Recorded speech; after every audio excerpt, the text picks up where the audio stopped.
It's the Women of Wrestling podcast, and we are getting ready for a big month in professional wrestling. October is going to send us round the tubes, Lee. Oh, there's going to be a lot of stuff going on the website.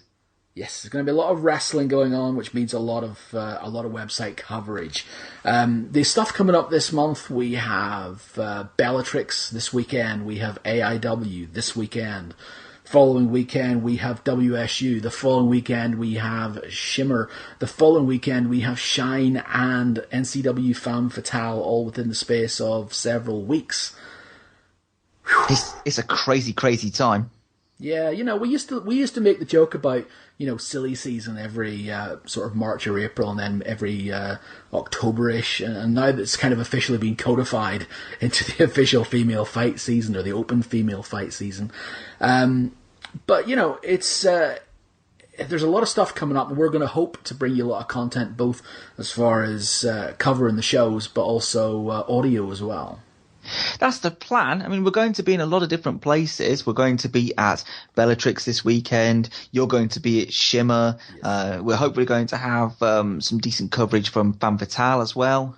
Yes, and it's kind of like we've almost had a couple of prequel shows as well, if you can call them that, or sort of prelude shows perhaps with Fierce Females, and also the Shine show from this past weekend. So we're kind of already getting in the mood for this smorgasbord.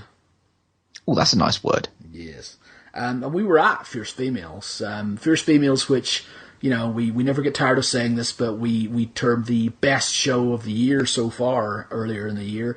And they tried to follow that up with their show, which was headlined by Kaylee Ray versus Amazing Kong versus Viper in a holy fuck match. Yes, as an entire show, it didn't compare to the May show, but that's not to say that it was a bad show, because it wasn't. There were 4 really top matches on there worth watching, and definitely worth your money. I mean, at the end of the show, everyone was chanting, was it well worth a tenner? Were they? I didn't even. Yes, they were going, well worth a tenner. This show was well worth a tenner. Well worth a tenner, and that's about as football as I'm ever going to get. Really? Yeah. How did you not hear that? You were right there. Well, there were a lot of bizarre Scottish chants going on at that show. Most of them involving the F word. Oh well, it's Fierce Females. It was, yeah, but it was a good show though, and it's a great environment as well. That's one thing that Fierce Females has, and we've talked about that before. But the crowd is incredible. The desire is there from the girls to have really good matches, like that you can see that they're motivated to do their best, and a combination of an appreciative crowd and a locker room that really want to impress, and that pretty much always guarantees a good show. And it also means you're going to get Viper diving off a balcony. Yes, and doing frog splashes. Indeed. What on earth is wrong with that woman? She's a hero to us all. We also had Shine this past weekend, which was a really good show. I mean, if the Fierce Female show didn't quite live up to the previous show, this Shine show blew the previous Shine show out of the water. Certainly did. I think that, well, there wasn't a bad match on the card, was there? No, the worst match was at least pretty good. Yeah. And the best stuff was really good.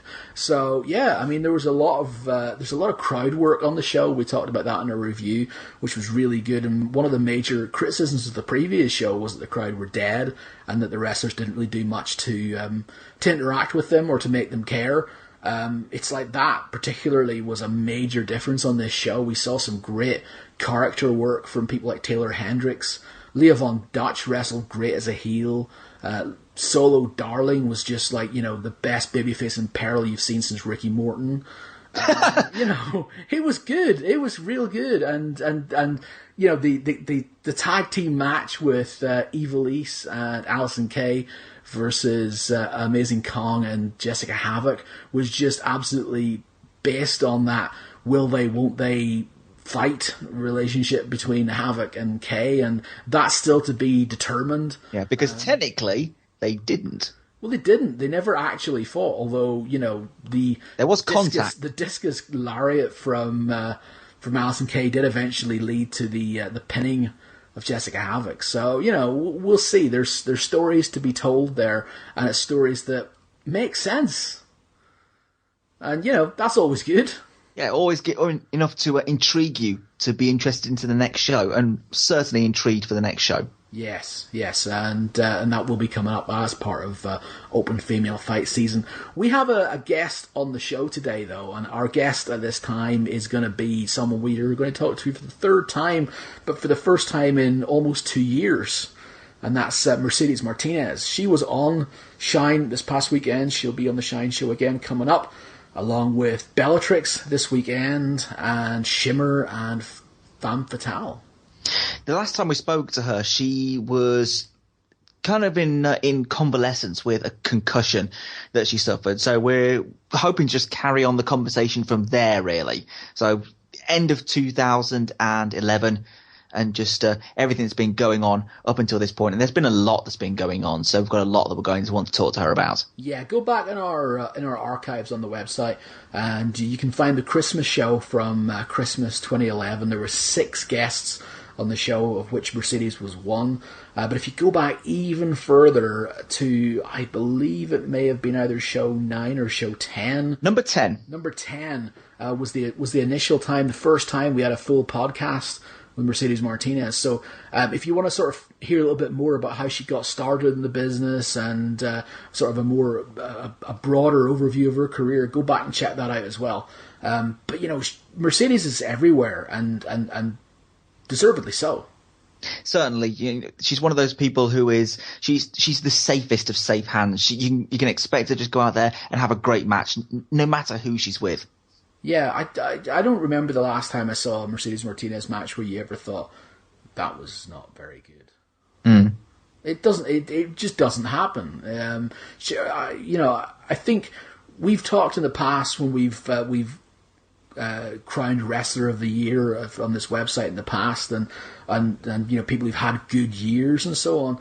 Mercedes is one of those people, and we've talked about this as well, where she's so good all the time that you don't really realise when she has a really good year, because they're all really good years. And we're guilty of that as well. Yeah, I think sometimes, us and everybody else sometimes don't appreciate Mercedes Martinez for being as good as she is on such a consistent basis. So, you can look and say, so-and-so's had a great year this year. So-and-so's had a great year this year. Mercedes always has a great year. Yes, she does. Looking forward to talking to her. First thing we want to talk about is the fact that Bellatrix 7 is coming up this weekend. And Bellatrix 7 will be the Bellatrix versus Shimmer show. There was a big change to the card recently about that one. Courtney Rush got injured. She's still be coming over for the show anyway, but the main event of the show was now changed, where it was going to be Courtney Rush defending the Bellatrix World Championship against Liberty. It's now going to be Liberty defending the RQW European Championship against Sammy Baines. Sammy Baines, the former Melody of the Norfolk Dolls, former tag team partner of, the current Paige in NXT. And that's going to be an intriguing match because, Sammy's only just recently come back again after spending a couple of years away from the business, and she's very, very, very hungry, and that's going to be an interesting main event. But we have also got Saraya versus Melissa this weekend. Number 6. Yes, for final bragging rights, I guess, perhaps. I don't know. Yes. It's difficult to say in pro wrestling, but at least for now, final bragging rights on that feud. Well, someone's going to take a definite lead as far as matches are concerned. It's 2 wins, 2 losses, and a draw each. Yeah. I wouldn't say a draw. It should be a no contest, I suppose. And we've also got Christina Von Eerie. She's going to be overtaking on Scarlett. And LuFisto is going to be taking on Destiny. So you still have got 4 Bellatrix versus Shimmer matches taking place on the show. Also on the card, you have Erin Angel defending her Bellatrix British Championship against Penelope in a rematch from Bellatrix 4, which was a top match as well. So if you do get a chance to see that is available on DVD, you can go and watch it. But this match should live up to the hype. Yeah. That is this weekend, this Sunday, as you listen to this, if you listen to this timely, I guess. But that's coming up this Sunday. It's either a case of getting along to Norwich, to Epic Studios if you can. If not, we will put the iPPV link in the show notes so you can buy it on iPPV. Certainly, if you can, that would be a pretty good show to kick off female fight season.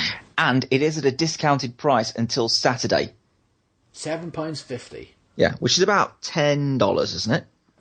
About that. things change. But yeah, £7.50 is not a lot of money in anybody's denomination. Yeah.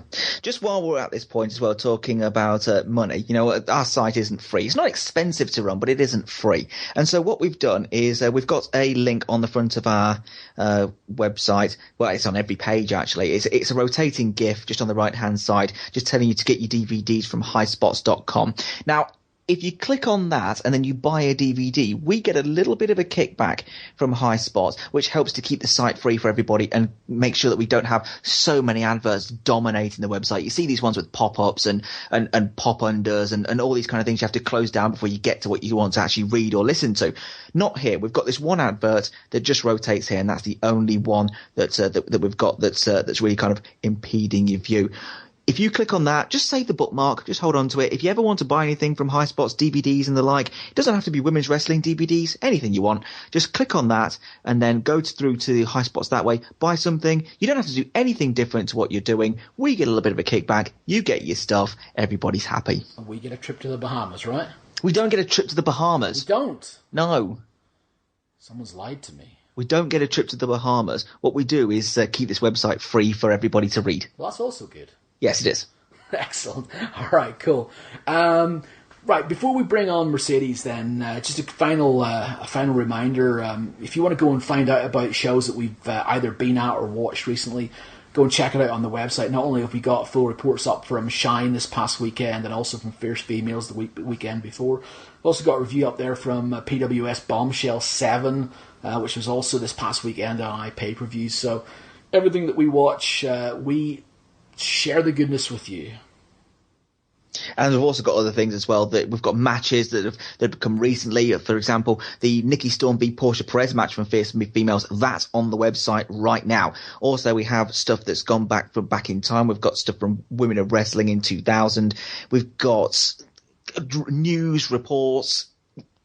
All the kind of gubbins that you need, everything you need as a women's wrestling fan. We've got the roundup every Tuesday, tells you what's going on in the world, in every single corner of the world.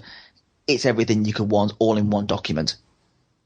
Beautiful, beautiful. If I can just finish the shills by reminding everybody that subscribing to the podcast on iTunes is a fantastic idea, as is leaving us a review on iTunes, preferably a positive one, but we'll take what we can get. Retweet our tweets with links to the new shows. Share on Facebook when we've got new shows. Share the love, everybody. And if you do want to get in touch with us, many ways of doing so. We have our Facebook account, which is facebook.com/ringbells. We have our Twitter account, which is @ringbells. And we also have our email address, which is admin@ringbellsonline.com. There you go. Now, let's get forward here and let's get our guest on the show. We'll be back just after this with Mercedes Martinez. Okay, and we are back now with our guest at this time. We're very pleased to welcome the current NCW Femmes Fatales champion and also going to be making her debut for Bellatrix this weekend, defending that title against Miss Mina. We've got Mercedes Martinez, the Latina sensation. Mercedes, hello. Hello, how are you? Not bad, not bad. And you're going to be coming to see us later this week, I'm very pleased to say. I'm very excited for this trip. I'm actually very looking forward to it. Making my way over there, excited to see all the girls, excited to see the competitions, the matches, and just overall, I'm very humbled to even be a part of this. Working in Europe's going to be a new thing for you, isn't it? I mean, you haven't done that yet, have you? Nope, not yet, definitely not yet. It's going to be my first time, so it's one of those things where I'm just going to take it all in, enjoy every minute of it, every bit that I'm over there. So it's going to be a different change of pace. So I'm just really looking forward to it, excited. How long are you going to be over here, just out of curiosity? Probably only a couple of days. I'm going to land probably, I'm not sure what the time difference is just yet, but in U.S. time, I'll be leaving Friday and coming back to U.S. probably on a Tuesday. So it's only a couple of days. So I'm hoping to enjoy, after the show, hoping to enjoy some of the sightseeing and, get a little taste of the UK. Well, what have you got on that list then? Because there's a lot of stuff to see. I don't have anything. I left it open to whoever's taking care of me. I just said I want to see anything and everything that you have to offer, time permitting, of course. Wow, there's a lot to see in Norwich. Yes.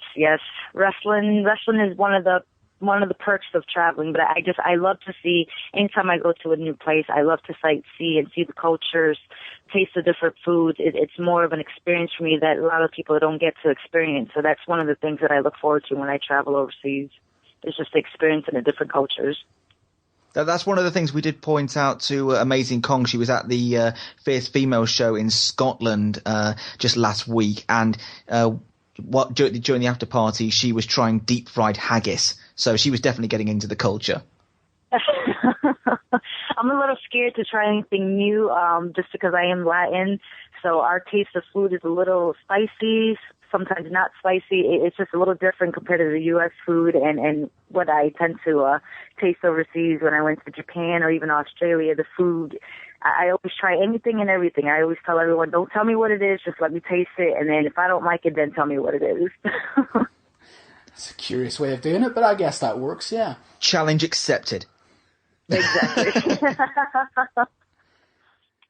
So this show this weekend is available on iPPV if you can't be there in person. If you can, it's at the Epic Studios in Norwich, in Norfolk. But it's billed as a Bellatrix versus Shimmer show. But the curious thing about it is you're going to be defending the Femmes Fatales Championship there against Miss Mina.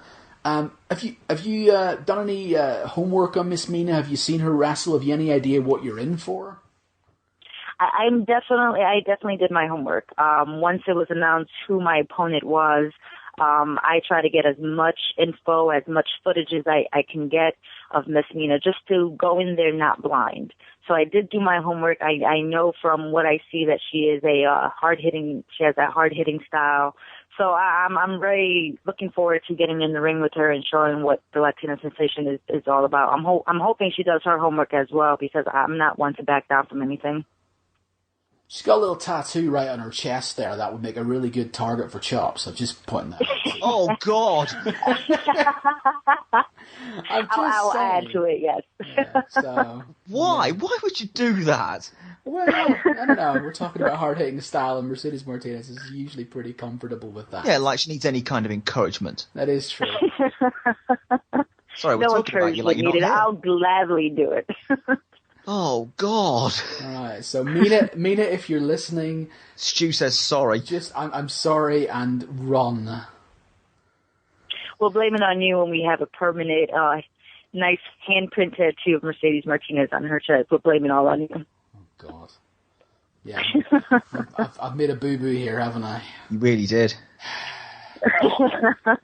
You know, Bellatrix is one of several shows. Well, one of a load of shows that are running in the next month or so. We've got this open female fight season, a kind of a loose collaboration between all the different promoters around US, Canada, and Europe. And there's lots of crossover talent, and you're going to be working a few of those shows, and we'll certainly talk about some of those as we go through here. But with Bellatrix, as we say, you're going to be defending the Femmes Fatales Championship.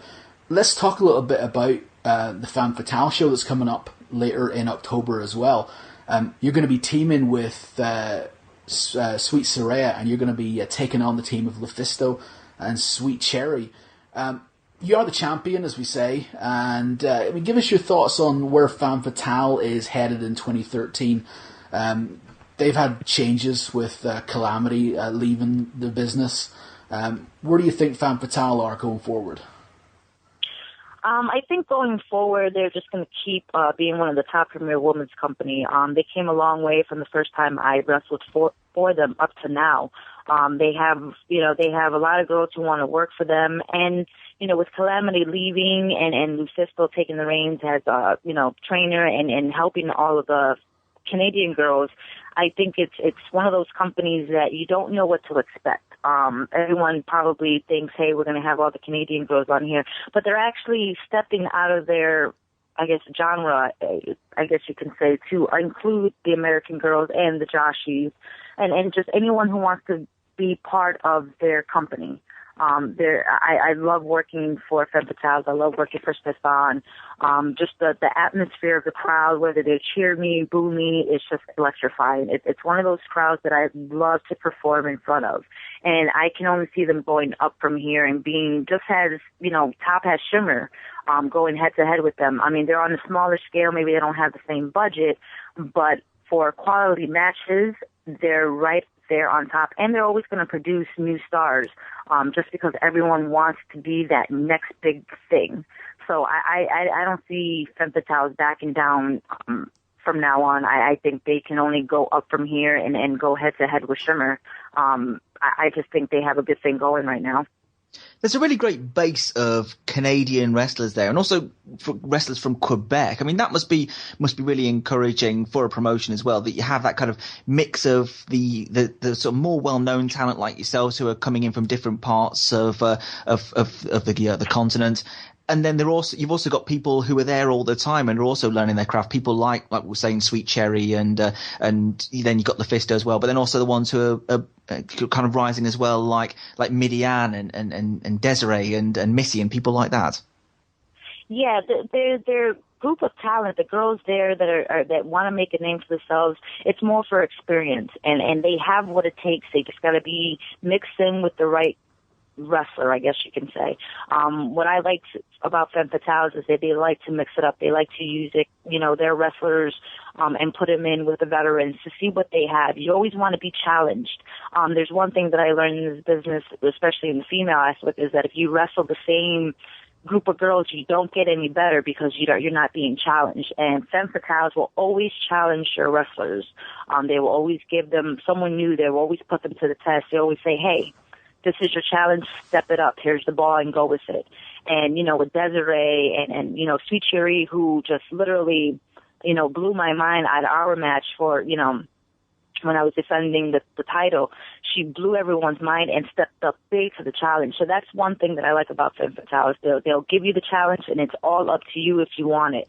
And, the crop of girls that they have, are willing to just take the ball and go with it, no matter which place they are on their card, whether they're at the opener or the mid card. It doesn't really matter. They all want to give 110% and give their best for Femmes Fatales because that's their home.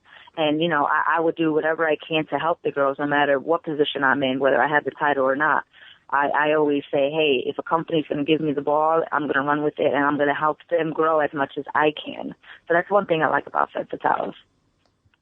You mentioned Sweet Cherrie there, and I mean, she's someone who main evented the last show against you for the championship, and I think she's someone who, she's a big fan favourite in Quebec, not necessarily known as worldwide as some of the other girls are from Quebec, but you were pleased with her performance against you on your last main event against her? Oh, I was more than pleased. I was very happy that she stepped up, and she knew what she had to get into. She was well prepared. I always tell people, hey, always be nervous before your matches because you always will perform better when you're nervous for some reason, because you want to excel. And that's one thing that she did in our matches. She excelled my expectations. She was ready for the challenge. She was ready for the big stage. And, she gave more than 110%.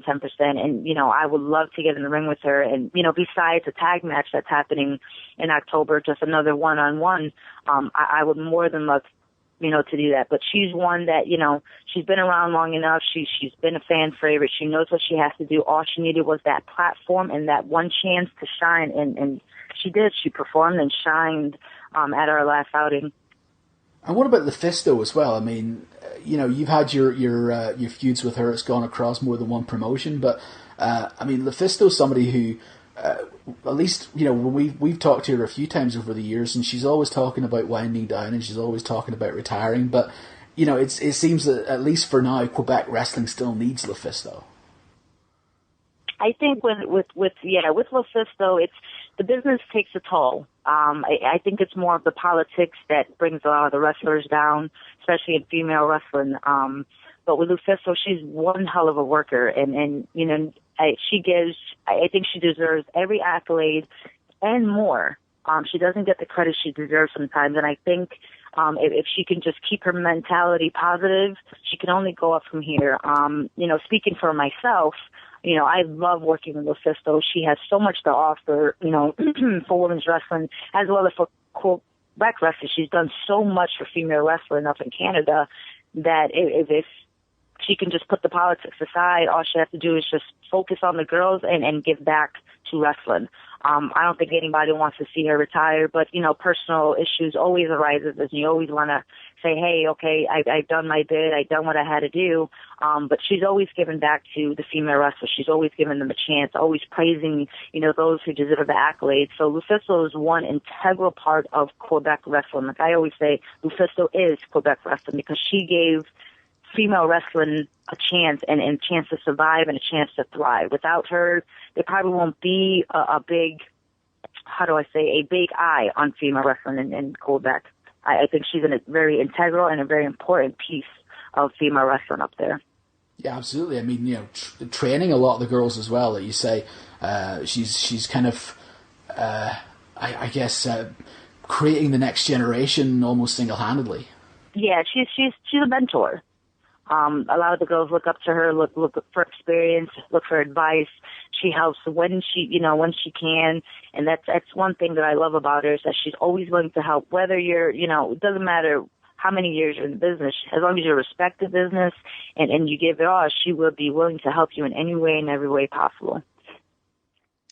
What about, we talked about the absence of Kalamity there, and she was really, really coming along. I mean, do you feel that there's a hole now in sort of Quebec female wrestling because of the fact that she was almost there, like an heir apparent maybe to LuFisto, and now somebody's got to maybe take the reins, and does that give somebody an opportunity to do so? I think anytime a wrestler wants to take a hiatus, there's always someone's got to fill that void.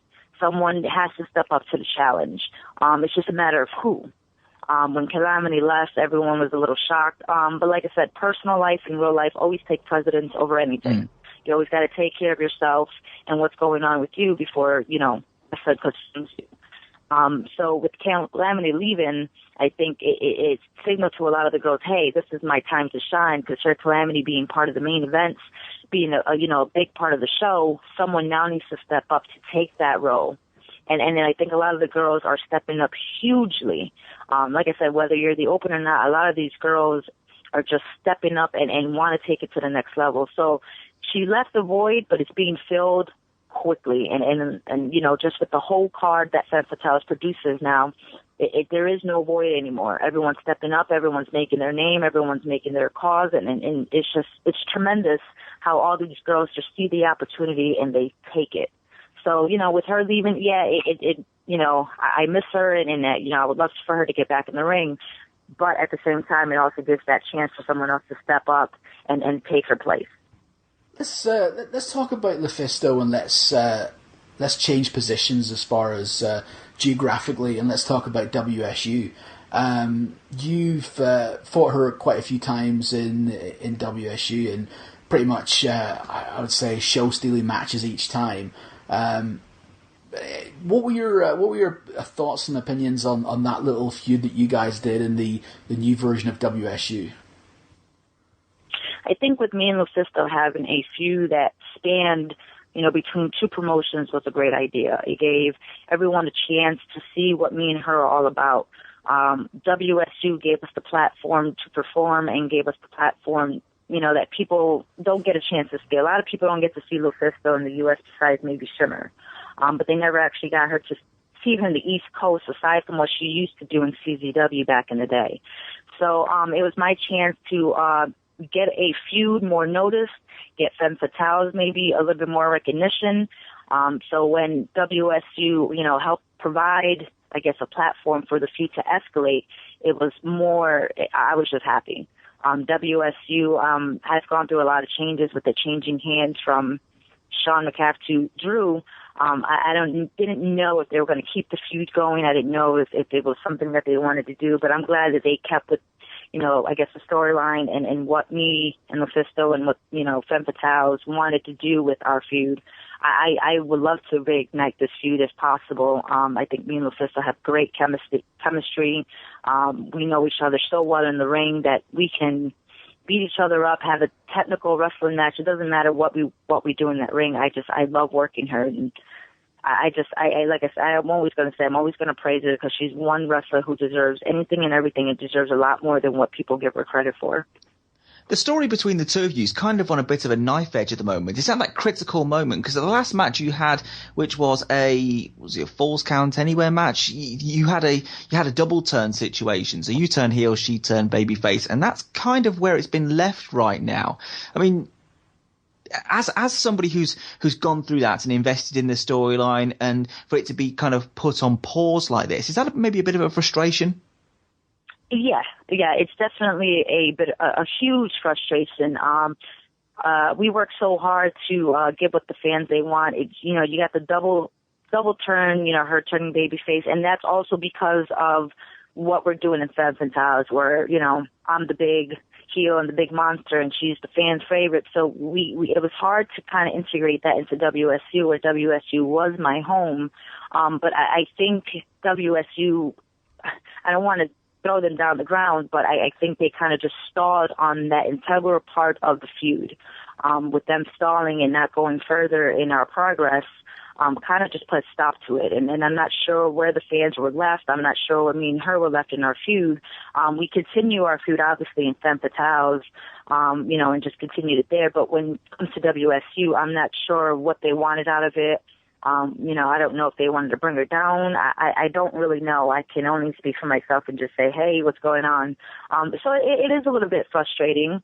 I don't burn my bridges or anything like that. I still would love to continue working for WSU when given the opportunity. But I would like to finish what we started, I guess you can say. I think we owe it to the fans to kind of see where they go. I think if I do return, people won't know if they want to cheer me or boo me, just because they haven't seen me in a long time. And East Coast is where I made my name. The East Coast is where I live. WSU is where I made my biggest impact on the East Coast for the last 5 years. So it hurts me a little bit to know that I haven't been working for them and not putting my impact, and even with the feud with LuFisto. So frustrating, yes. Well, so what is your current situation with WSU? I mean, are you... you said you still like to work with him. Are you in contact with Drew? Are you just being rested for a while, or are there just currently no plans for you as far as you're aware? I'm not sure, to be honest. It's one of those things where when company changes owners, I was always in constant in contact with Sean when he was owner, and I had direct anything that I did with my storyline, it was, I had direct supervision of it. I knew where I wanted to go. I knew what I wanted to do. But with Drew, it's a little different.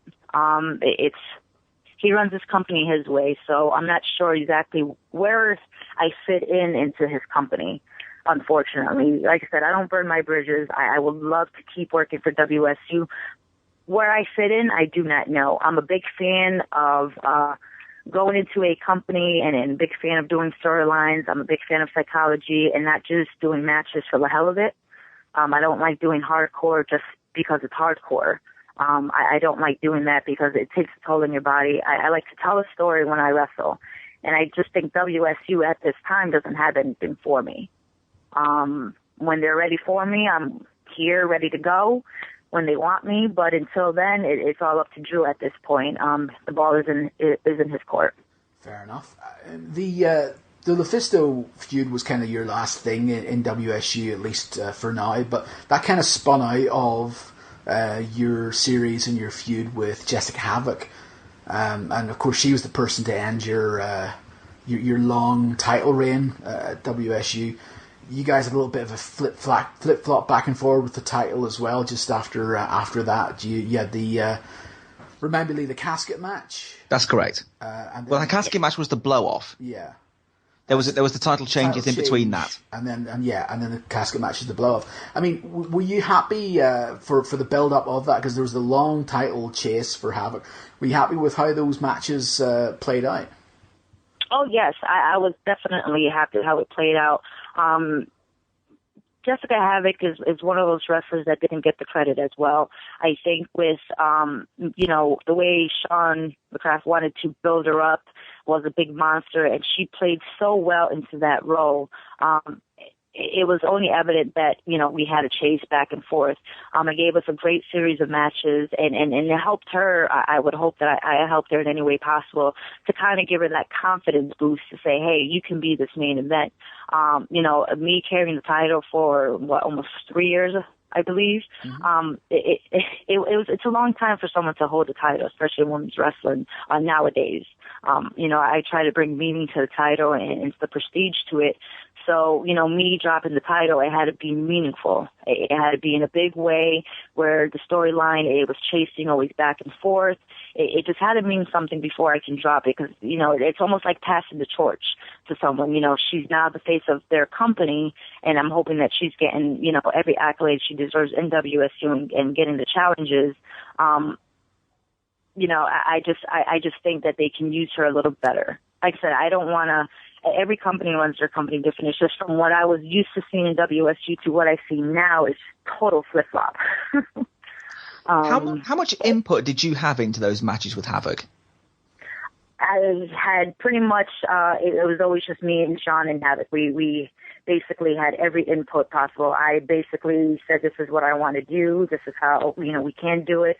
It was me and Sean always just fed off of each other, compromise and just worked everything out. So anytime I had my feuds or storylines, I had pretty much as much power as Sean had with my storyline. So it's like I said, it's so different now where I have no input compared to what I used to have. And it's just because I took pride in my matches. I took pride in my storylines. I wanted to give the fans anything and everything that they wanted.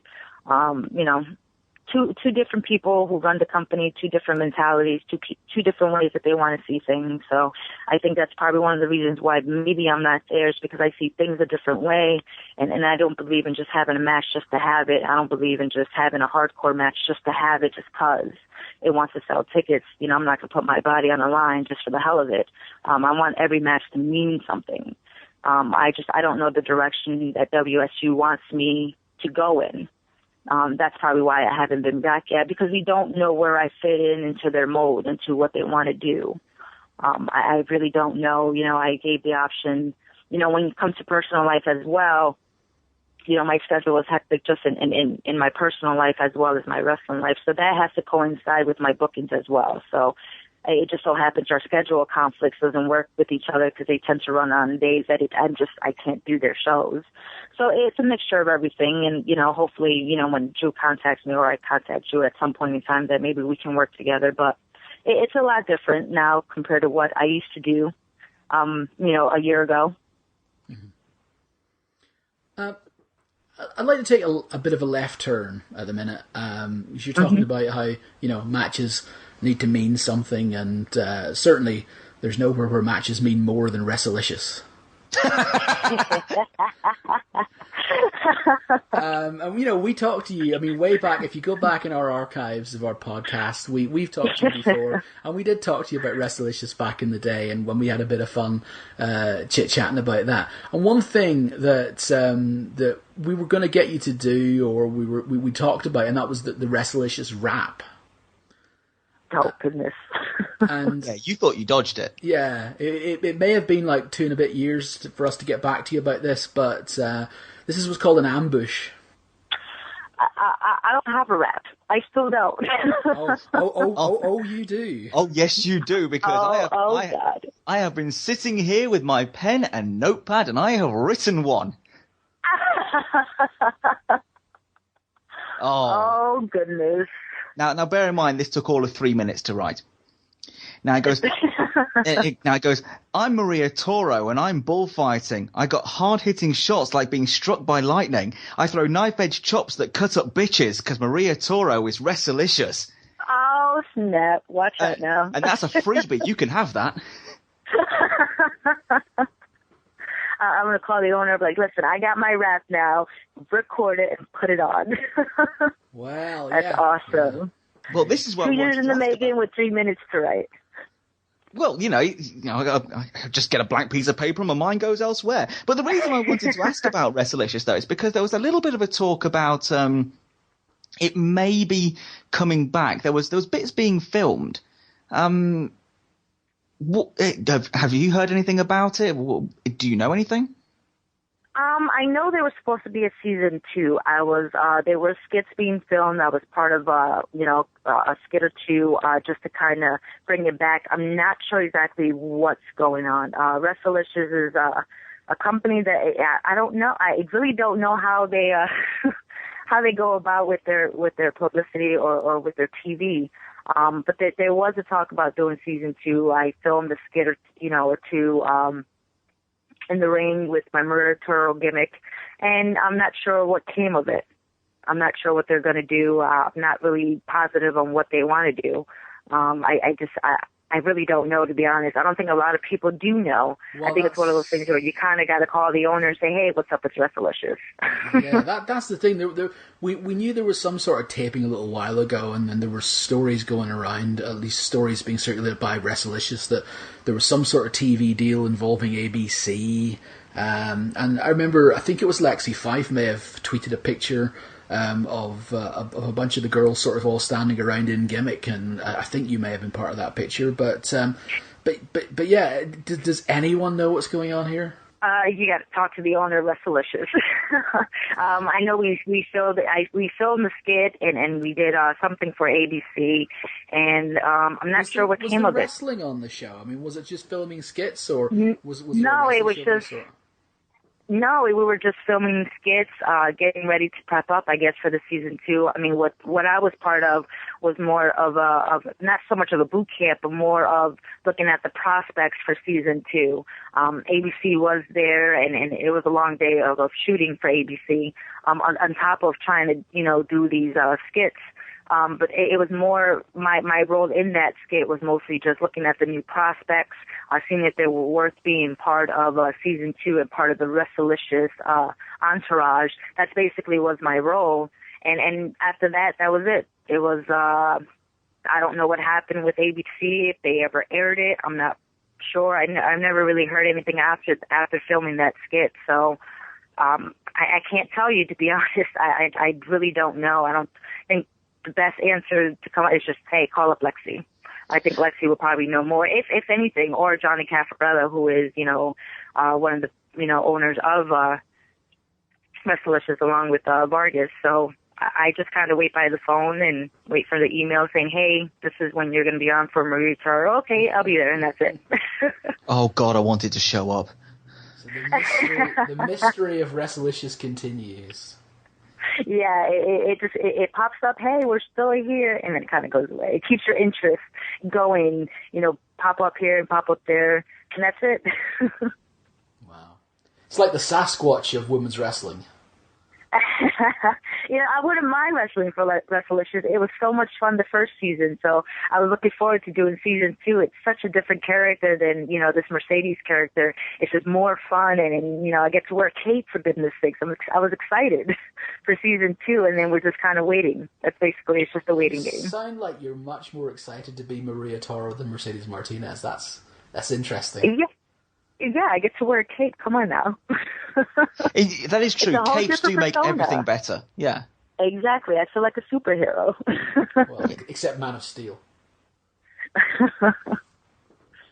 So anyway, yes. Let's bring it back. Let's bring it back onto the beaten track then. Oh wow, that went way off course. Yeah, sorry. Hey, it's wrestling. It's comedic wrestling. It's fun wrestling. Regardless of what characters you play, Wrestlicious is fun, and I think that's one of the premier things I love about Wrestlicious is that it's a fun atmosphere.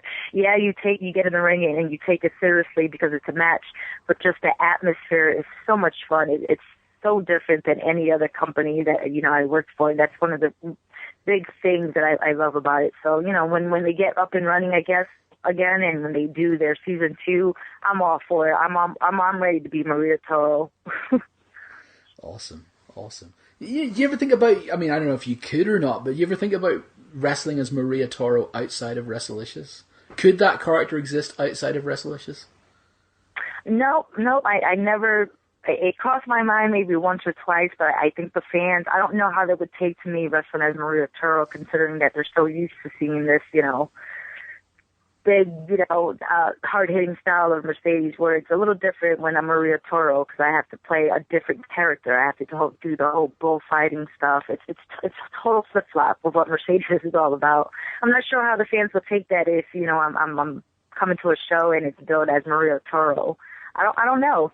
I will have to, I think when my career, winds down, who knows when, maybe I'll give it a try and test it out near the end of my career and see how it plays out.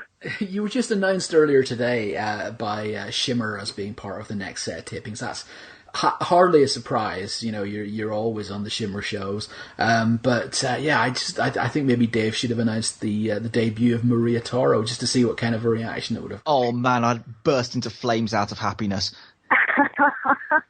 I'm going to go talk to Dave. Since I never really know who I'm wrestling, I'm going to be like, Mercedes Martinez is pulling out. We're going to have Maria Toro taking her place. Oh, yes. Could happen. It can happen, exactly. I mean, we're only a few weeks out, but, it can happen. Anything can happen when it comes to Shimmer. So I don't think I could say stay tuned, and I'll be talking to Mr. Dave Prazak and see if that's something we can do. Mercedes Martinez just won't be there. Well, we've just made you very excited about the upcoming Shimmer show. But that was kind of one of the questions I wanted to ask. Was do you still get excited about Shimmer the same way you did when you were first involved in Volume 1? I'm still very excited, yes. I think that the big change from Volume 1 to Volume, I don't even know what volume we are now, 50-something, what volume we are? I know 58. You guys know. 50, oh, geez, 58. The big difference, and I think I get excited more in a different way, only because I get to see all of the girls that I've become close to through all these tapings, especially the Australian girls like Skater, who's one of my good friends, just from Shimmer, and through my trips to Australia.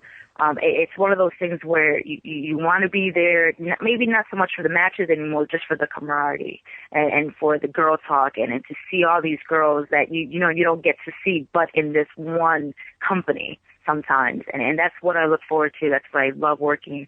And then the fact that now he's bringing the Joshies over and you get, like I said, it's that whole female companionship. You just love being around the girls, and there is no jealousy, there is no envy.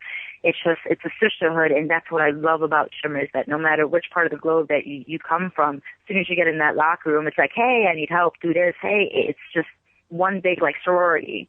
And that's what's changed from Shimmer 1 compared to Shimmer 58 now. It's just the mesh of the girls that there is no egos anymore. Shimmer 1, it was, what are we going to do? We want to help put this company on the mat, and we just want to, give 110%. What do we have to do to get everyone noticed? And everyone was doing just, their best, and then it just kind of progressed from there, and every show it gets better and better and better. And I don't think Shimmer ever had a bad show, because it just gets better. It never gets stale, because you're bringing different genres of wrestling, different, wrestlers from the globe. And, I basically just love working for Shimmer, and, I always want to be part of it. The only time I'm ever going to miss it is if I'm injured or if I retire. Well, I know you said Shimmer as much now. You enjoy it for the camaraderie as the matches, but let's assume that you had that freedom to book your matches for Shimmer coming up. Is there anybody you would like to wrestle? Is there anyone that you haven't wrestled yet? You must have wrestled pretty much everybody on the roster by now. Pretty much. I think there isn't anybody that I haven't wrestled. I would love to keep working the Joshies as they come down. I will always love the opportunity to wrestle them, whichever one decides to come down, whichever one Dave decides to bring.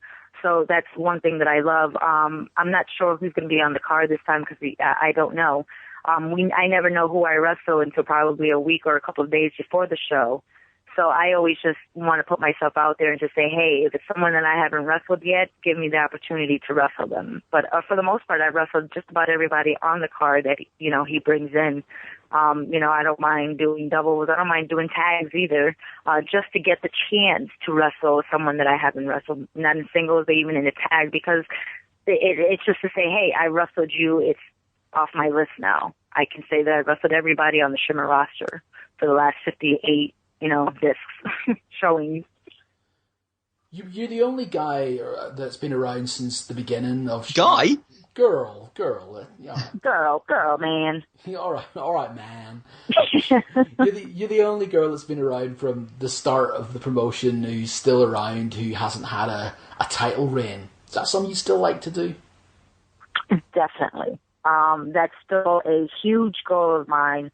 I'm not sure, I don't know if there's a title reign in my future for Shimmer. I know there are so many girls that are deserving of it, but I figure it's time for a Mercedes reign. It's time to add some Latin flavor to that belt. It's time to get it off Melissa and give it to me.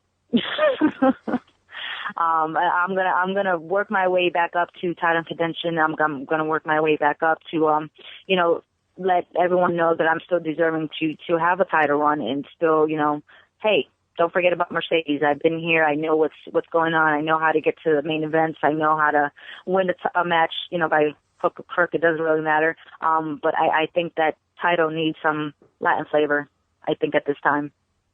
Well, the thing is, you're still very much kind of up in that mix. I mean, on the last set of tapings, you did have a title shot against Melissa.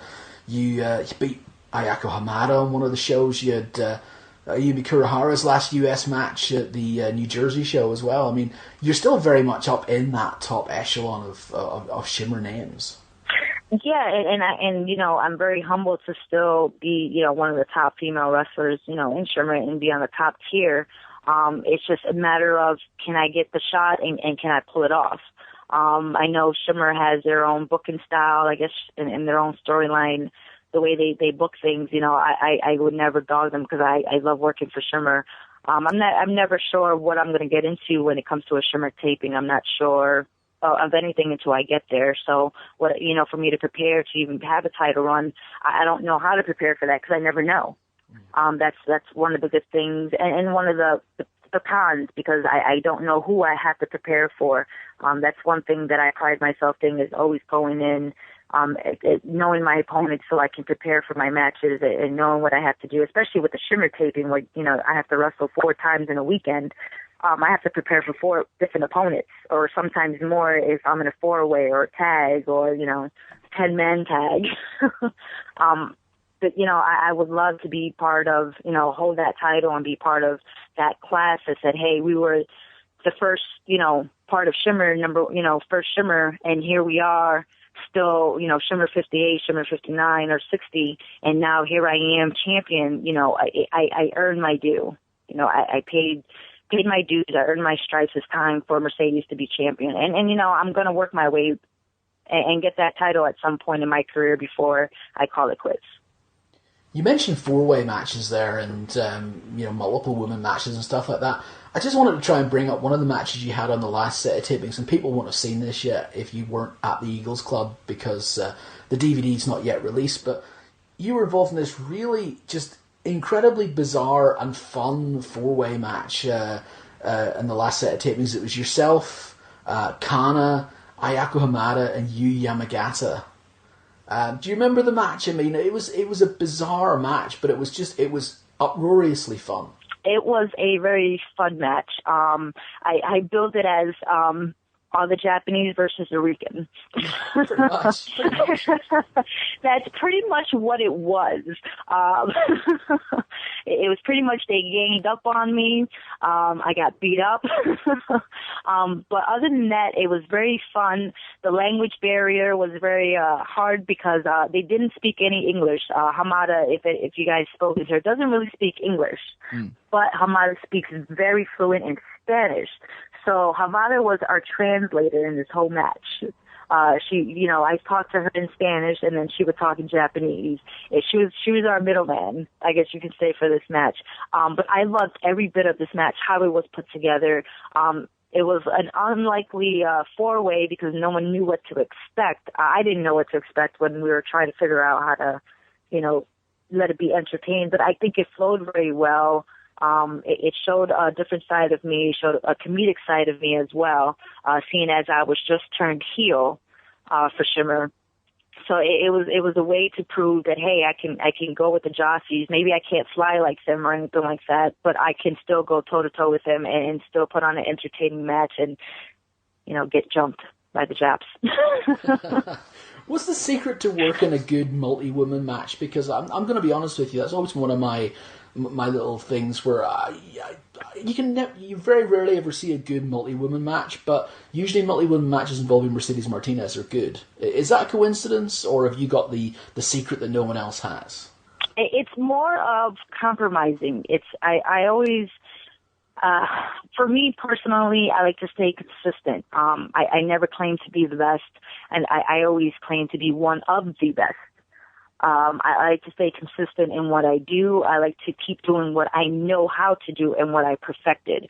I stick to what I know and don't deviate from what I know, only because of, you know, I've been in this business 13 years. But when it comes to 3-ways and 4-ways and you have so many different styles to integrate, you kind of just have to pick out where you fit in. It's not, when a 3-way and 4-way, it's not always trying to overshadow or overdo what your opponent does. It's trying to mesh your styles and it's trying to complement each other.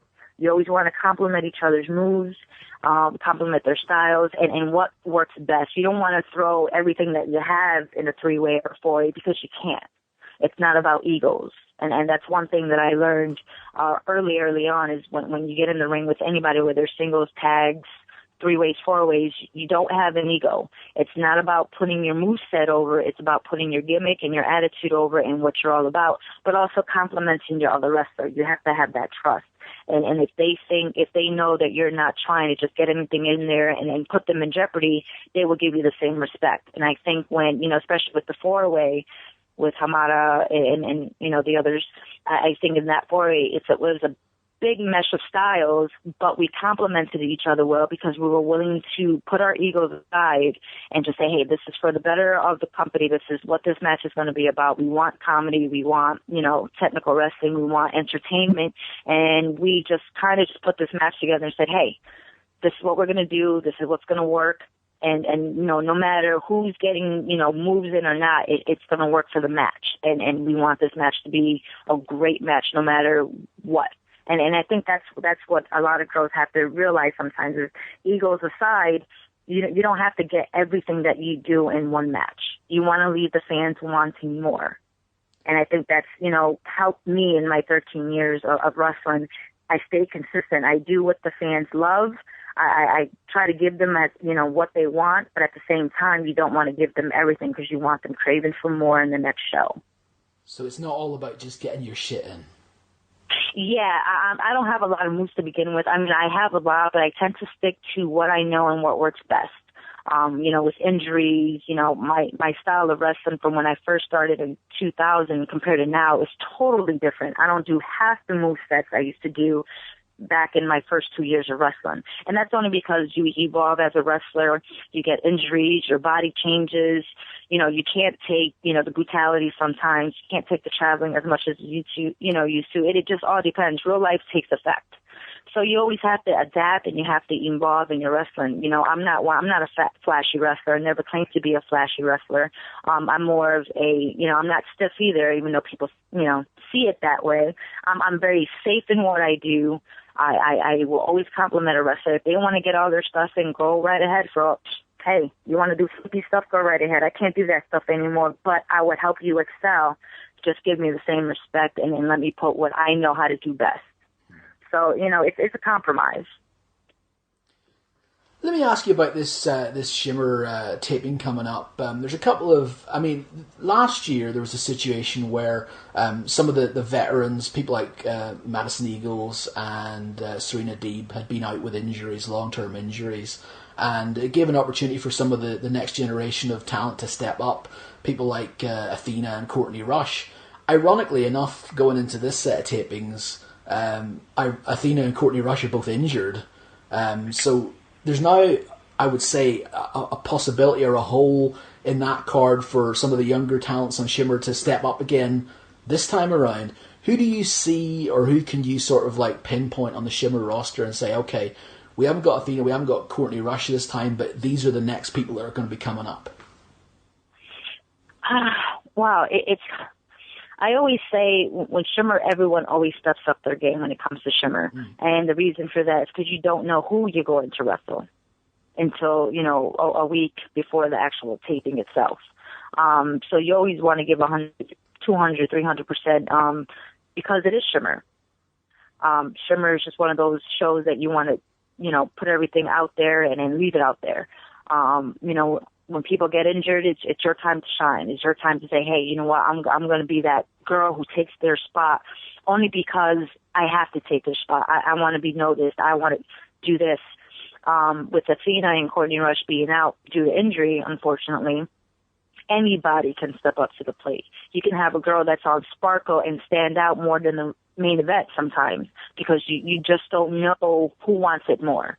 I personally, to be honest, don't know who's on the card this time around because he only released certain names, so I don't know who's going to be at this Shimmer.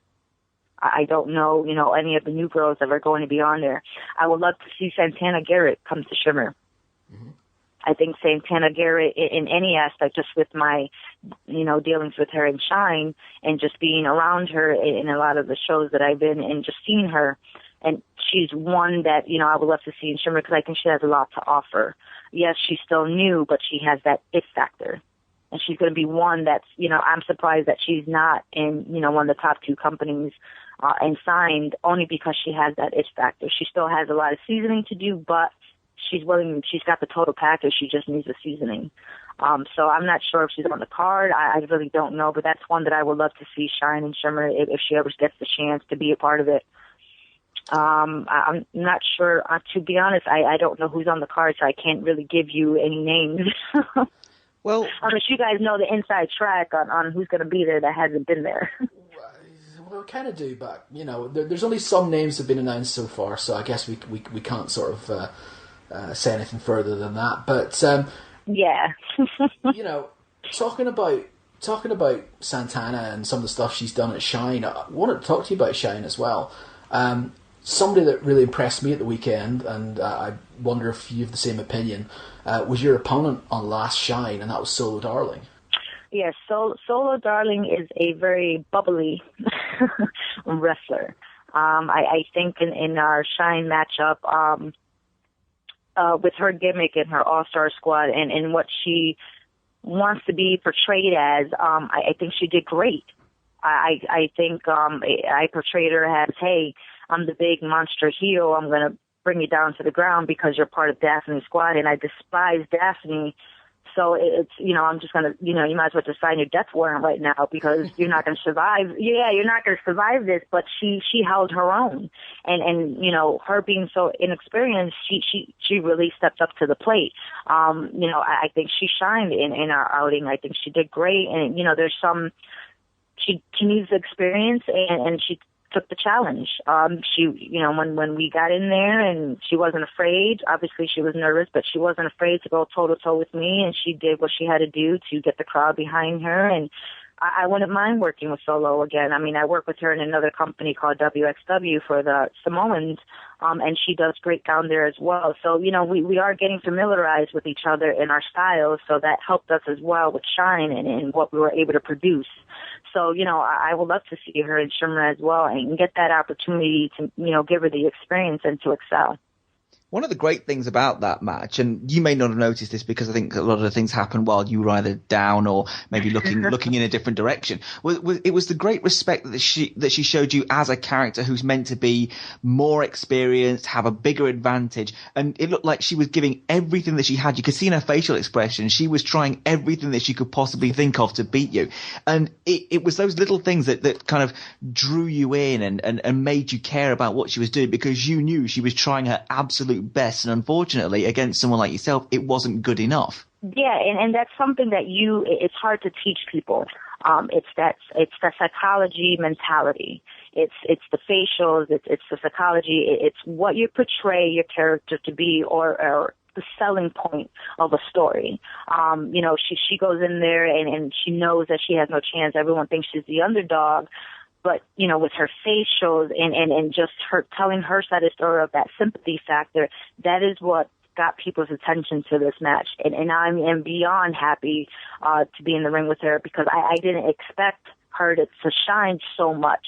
Obviously I see the reviews and I always talk to my peers, and I always want feedback from everybody and in any match that I do. But, my match with her, they were so proud of her, and I was so proud of her, of what she accomplished and what she was able to do just from a wrestler standpoint. And like you said, just her selling point, and you just wanted her to win, and she just gave it all, but she just couldn't. But her facials and that psychology mentality that a lot of girls sometimes just don't get. Wrestling is wrestling, and you can do all the moves you want. You can be flashy, but you got to get the crowd behind you. You got to get that sympathy factor. You got to keep the crowd entertained, not just by moves, but by your facial expressions, by that psychology mentality. And a lot of girls, have that, but if you can do it so early on in your career, you have a long career ahead of you because you got it. And I think she finally got it in our match. And, we wrestled already a couple of times, and this was the match that I said, you got it. And, obviously we'll have more matches down the road, but, I think she's on the right path right now. I'm glad she did great. I'm glad people are noticing it. How much joy do you get? I mean, obviously it sounded like quite a lot, but I mean, how much joy do you get out of being that veteran, bringing on the youngsters? Is that kind of like, do you see that as your role now in women's wrestling on the independent scene, because you're one of the more established and one of the more respected veterans around? Do you see it? Do you enjoy being that role? I definitely enjoy being in that role. I didn't have when I was coming up in the business, it was hard to find female wrestlers who would help me along and give me advice or anything like that. I mean, I was trained by Jason Knight, and his role was always with the guys, so it was hard for the guys to give me advice because they can't ever see it from a female mentality. It was just, well, you got to do this way regardless. And once I started working in women's promotions, and especially like Shimmer early on, it was a whole different mentality. The locker room is 10 times different than when you're in a guy's locker room. So I take the role seriously because I would like to give back. I would never be part of the, I would never have a contract, which I'm okay with. I'm content and I'm happy with where I'm at. But I would love to see those that I think have the ability and the promise to shine get there. And if they come to me for advice, I will never shut them down. I'll give them, as much advice as I know and what I know, give them to them. Because, I'm not going to be wrestling forever. That I know of anyhow. Real life always takes precedence. Injuries happen, but whatever I can give back to female, to just women's wrestling, if that's my way to do it, then I'm going to do it. I don't mind being a mentor. I don't mind helping the young girls achieve their goals and the success. I don't have an ego. I'm very humble, and I would help anybody rise to the top. And if they get there, then I want to say, hey, I helped them get there, and then they listen and they have a long, future ahead of them. So I take the role very, very seriously, and I love being that person that people come to and say, hey, can you help me with this? What about this? I need some advice. I love taking that role. It is something that I thrive on. You mentioned you said just there, I'm not going to get a contract. I'm assuming we're talking about WWE here. I mean, is that something is that something that you've resigned yourself to now? Yeah. I'm definitely not looking forward. I don't want one. I mean, I can never say never, but I'm content and I'm happy where I'm at. I don't know if I can thrive now, with my age and everything. I think it's not in the cards for me. I'm not destined to be with WWE or anything like that. And I'm totally happy. I don't complain. I don't bash them or anything like that. I think they're doing great with their women's division now. That they got some good girls and some good wrestlers, and they're doing it the right way. Would I wanted to be part of them a long time ago? Yes, of course. But after 13 years in the business, I know my place. I know what I'm here for. I know what I can do. I know what I can't do. I'm not one to travel as much as I used to. I just don't like traveling. I'm up there in age. I mean, I'm still young, but 13 years is a long time to be wrestling. My body can only handle so much. And, I paid my dues. I've been on the road. I traveled. I like to enjoy life now. It's not all about wrestling anymore. So, contract is not for me. I like doing the Shimmer, the Shine, and Femmes Fatales because I get to see the girls that I love seeing. I like the camaraderie and the sisterhood. But to do that on an every weekend basis, I can't do it because there's more to life than just wrestling. And that's what I figured out a couple of years ago. It's more to life than just wrestling. I like to enjoy my life as well. We've talked in the past about the fact that you had a WWE offer at one point, which you didn't take up due to surgery and so on.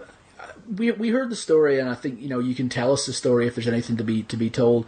That you were interested and had applied for the last series of Tough Enough. Was that like your last attempt? Was that like, okay, let's try this, and if this doesn't work, let's call it a day? With the Tough Enough trying to get on there, it was more them, like the casting, I got the casting call and they wanted me to do one. It wasn't something that I pursued. Basically they contacted me, said, hey, can you give us a tape? Can you make a tape? This is kind of what we're looking for. Can you kind of do this? And I'm like, well, this is me. What you see is what you get. I'm not, people do their gimmicks, but I've been doing, Mercedes Martinez, this is a person, this is what you see, what you get. It's not far from what, Mercedes outside of wrestling really is. So I kind of just did it just to see if I will get noticed. And it was basically, their thing was more, at that time, it was, nope, you're not what we're looking for again. I don't know if it had something to do with, the attitude or, a big thing was the age. I'm not one to shy away from my age. I'm 32, turning 33 next month. So, a big thing was the age factor and was their longevity. Also because I had tattoos and, not to shy away from tattoos, but I have a lot of tattoos. No. So, no. It's just art. What are you talking about? Not that it should make a difference because, Rita back in the day had the big arm tattoo, but I think they were trying to shy away. They wanted the all-American girl, someone they can mold, and I'm not moldable anymore. I'm set in my ways. I can't be molded to what they want me to be. And, I don't look for that lifestyle. I am who I am. You take me as I am, and that's it. So I think it was just a conflict of interest. If they got me when I was younger, of course. Back before I had the surgery in 2007, we were in contact, and it just didn't work out because I had to go out for surgery. It was just wrong place, wrong time. Just it didn't happen, and that was it. So I don't regret any decisions I make. I never regret anything that I do. And it just wasn't in the cards for me. It wasn't destined, and that's how I take it as. Been a lot of women retiring in wrestling or, stepping away from the business or whatever, but 2013, there's been a lot of people just, calling it a day. You've been talking about, your age, and you sound like, the way you talk sometimes like you're a lot older than you are, but obviously, you're feeling the years on the clock of a 13-year career. How long do you consider that you'll still wrestle? Does it still excite you? Do you still see another 5 years in the business? I don't know. I take it booking by booking, I guess, or by month. I'm enjoying my real life, and I'm enjoying, what wrestling can't offer me. There's a lot of things that, I never want to put my personal business out there. I'm very private in that aspect. So a lot of people don't know anything about my personal life, which I always love to keep. But I'm just enjoying life without wrestling. I started wrestling when I was 20 and I'm going to be 33. Those 13 years, wrestling consumed my life. And at some point in time, you kind of just say, enough is enough. It's time to live without wrestling. What is living if it's all you know is wrestling? Like, there's so much more. And if you don't have a contract, I still love the business. I still love performing, obviously, or I want to be still taking bookings. But now I get to choose who I want to work for because I don't want to be on the road as much as I used to. I just don't. It's still fun for me, but I paid my dues already. I made my name for myself. I'm content with everything that I've done. So I don't know how much longer I have. I still want to stick around long enough to be Shimmer champion and get that title. That's pretty much one of the few titles that I want to own, as well as the Shine title. So I want to stay in the business long enough to say, hey, I've held every title for every woman's promotion out there. That is my goal. So I'm hoping that before my time ends, whenever that would be, that I've held every single top woman's title. That is my goal at this point. So, I mean, I only have 2 more to go. It's Shine and Shimmer. So I got 2 more promotions to work for and get their titles. I'm hoping that before I do call it quits or, God forbid, an injury takes me, that I do hold those titles respectively. Then what? Well, what about after wrestling? I mean, it's you mentioned about like being a bit of a sort of veteran and a mentor. Did you ever thought about maybe being a trainer? No. I that's something I do not aspire to be. I don't. I think once, if I do ever retire and be away from the business, I'm away from the business. I don't want any part of it. I don't want to be, my phone number would be out there, email, if girls need to, get advice, I will always be available. But when it comes to training and being in the ring again I wouldn't want to do that once I do get out of business. Once I'm out of business, I am out. Once I say, hey, I'm retired, and I say that, I retire. If I take a hiatus, it's a whole different story. Because there's always that potential of coming back. When and where, I don't know. But once I retire and I hang it up, that's it. There will be no more wrestling in my blood. It just means that I've had enough. It's time to live my life and go retire somewhere else. Would never be interested in something like what Sarah Del Rey is doing at the minute with training with WWE, for example? No, not at all. That's something I don't want to be. It's just, I don't know, everyone has their own thing, but me personally, once I'm done with wrestling and I'm done, I put that chapter in my life, it's closed. It's time to start something new, a new chapter, and then I had fun with my career. I did everything that I set out to do. No regrets, content, I'm happy, and I made my mark, and that's all I can ask for. And that's it. And then now it's time to start a new chapter in my life, whatever that would be at, whatever time I decide to stop. You aren't sure what you're going to do yet? I'm just going to live on the beach. That sounds like a plan.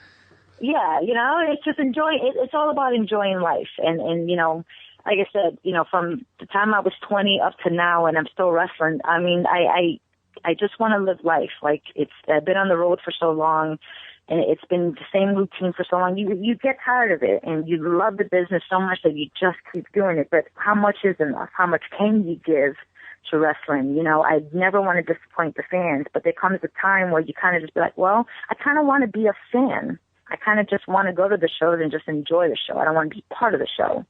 I want to just say, hey, I want to go to this show, I want to go to that show. I want to travel, but not because I have to and it has been an obligation. I want to travel because I would love to travel. There's the difference. It's just, being just a regular citizen and not being so much of a celebrity, I guess. Okay. Well, yeah, it sounds like we've got into this long discussion about retirement. Hopefully that's not any time coming just yet. I just want to remind everybody that we're not. Yeah, it's not coming anytime soon, guys. Mercedes Martinez just yet, Listen, I still got goals. Remember, exactly. a shimmer title around my waist and a shine title around my waist. So those are my goals. So we still got some time, Exactly. They say people age gracefully. I'm aging gracefully, and I still got some moves here. Right? I think people are still afraid to get in the ring with me. That's it. Well, of course they are. They've heard the Wrestlicious Rap. That's it. That's my new theme song. It's not even going to be part of Wrestlicious anymore. I'm just going to take it everywhere I go. Fantastic. I just want to point out as well, as a fellow 32-year-old, 32 is not old. No, it is not in old. Any way. But you got to remember, in wrestling terms, it is. Oh, no. I saw Leilani Kai wrestle on Saturday, and she's 53. Oh, she was wrestling Sumi Sakai. Did you really watch that? How was she? Oh, you know what? The show, there's a review up. I'll let you take a look at that. But okay, all right. But as for the match itself, I really enjoyed watching Leilani Kai wrestle. It's just like she hasn't missed a beat. She goes out there, she knows what she's doing. She works as a heel. She made everybody hate her. She was fantastic, and the finish was just lovely. Awesome. That's someone who has ignited her passion and just keeps going. Yes, I'm glad Leilani Kai is still around. She's someone that, while she was here in Florida and she did the whole Shine, Legends and stuff, it was someone that I picked her brain and really admire, and just someone that you can learn so much from. I'm glad that she's back in the ring and kicking ass. So if you follow Lani Kai's lead, you've got 20 years to go. I mean, that should be enough time. I got 20 years to go. Jeez, can I pull out 20 years of matches? No, I don't know. You're locked in now. You can't just back out and I'm 40 now. I'm done. No, you have to go to 53. Otherwise, Lani Kai's going to hunt you down. Gosh, jeez.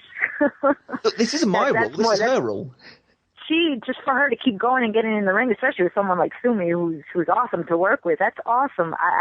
When I saw the card, I was so excited. I was like, man, I wish I was living up in the East Coast again, just so I can see the card has a fan, not so much as a worker, but just as a fan, just to kind of sit back and just enjoy it. Because that's someone that I watched on TV, and just to see her back in the ring in the flesh, like that's awesome.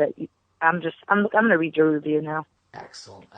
Well, listen, 20 years still to go, but the next places to see... Yeah, let's talk about the next 4 weeks instead. The next places, if you want to see Mercedes Martinez wrestle, it's going to be in the UK this weekend. We're going to see you in person for that. That'll be great. That's going to be at Bellatrix 7.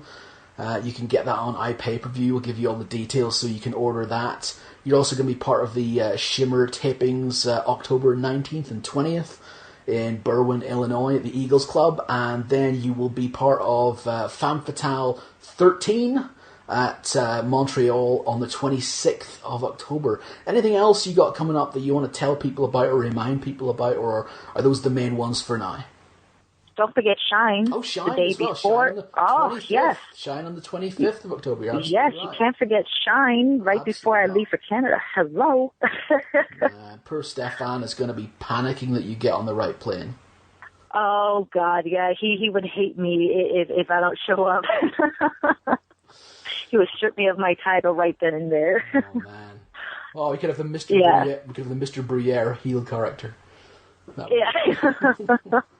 Yeah, so we got all those coming up in the next month as well as part of Female Fight Season. Anything else coming up that you want to talk about, or anything else that you need to let your fans know about?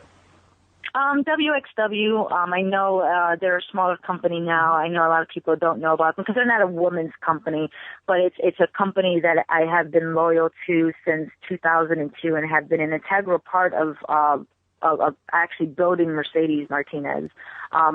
So I am actually wrestling with them as well after Femmes Fatales the following weekend. WXW is having their show in Mineola, Florida. So, I mean, I would like people to keep in contact with WXW because it is from, a legend, the Samoan Alpha. It's just one of those, you never know who you're going to see at their shows. And also keep in mind that, they had WXW C4 up in Pennsylvania as well, that I want people just to keep an eye on it. Like I said, they're not a women's promotion, but if you want to see great wrestling, I would love to keep putting them over because they were an integral part of my upbringing in wrestling because they were my mentors. So I always want to help them out as many ways as I can. So, guys, keep looking at WXW and keep giving them the support as well. Their next show is October 12th. Yes, their next show is October 12th, which I will not be a part of, unfortunately, but I will be part of their November 2nd show. But on the plus side, on the October 12th show, the Big O's going to be there. So, oh yes. The Big O. Are you a big fan of the Big O? I like the Big O. Yeah, he's great. That sounds so wrong. I just replayed what I just said in my head, and that just sounded really bad. You like the Big O. I understand you like the Big O. I understand. You want that O. Oh God, Stu, help. No, I'm happy to see you disappear down the drain here, Lee. No, I am seriously squirming here. This is bad. Right. Okay, well let's leave it on the thought of Lee and the Big O. Oh God. We'll draw a line. We'll draw a line under today's conversation. Mercedes, thank you very much, of course, for giving us so much of your time today. We always have plenty of chat with you.